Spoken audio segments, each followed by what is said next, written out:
నిర్మల్ జిల్లా బైన్సా పట్టణంలో ఆదివారం గణేష్ నిమజ్జన వేడుకలు ప్రశాంత వాతావరణంలో ముగిశాయి.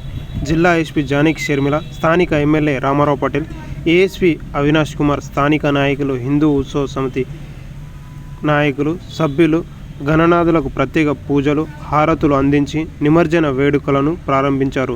స్థానిక గడ్డెనవాగు ప్రాజెక్టులో వినాయక విగ్రహ నిమజ్జనాన్ని నిర్వహించగా సంబంధిత అధికారులు అన్ని రకాల ఏర్పాటు చేసి ఎటువంటి ఇబ్బంది కలగకుండా చూసుకున్నారు. పలువురు మండప నిర్వాహకులు అన్నదాన కార్యక్రమాన్ని నిర్వహించగా హిందూ వాహిని ఆధ్వర్యంలో గణేష్ మండప నిర్వాహకులకు మెమోంటాలను అందించారు.